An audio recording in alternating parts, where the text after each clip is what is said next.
À perdre la raison est inspiré d'un fait divers. L'assassin distancié est un homme ou une femme a priori normale, qui agit sans comprendre ses motifs, par pulsion, par pure folie.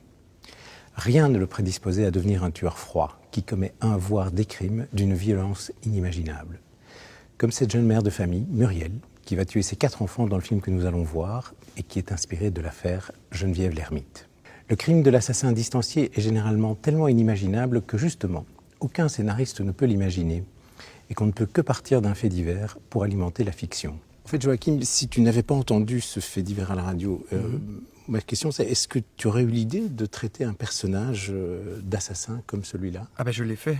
J'ai fait un film qui s'appelle Folie privée, qui est l'histoire d'un père qui, ne supportant pas la séparation avec sa femme, va finir par emporter son fils avec lui jusqu'à la mort. Alors ça pose une question.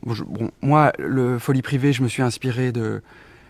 j'ai un oncle qui s'est suicidé quand j'avais 6 ans. J'ai vu le drame que ça a été pour toute la famille. Et ça m'a inspiré un film.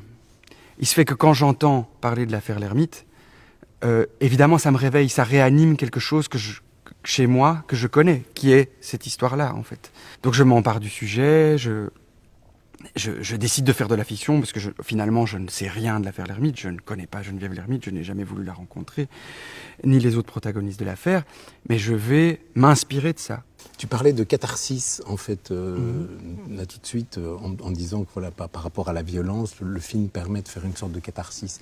Est-ce que tu penses quand même que dans À perdre la raison, le spectateur peut vraiment éprouver une sorte de catharsis, ou bien il reste quand même face à quelque chose de relativement incompréhensible dans le chef du personnage joué par Émilie Dequesne ?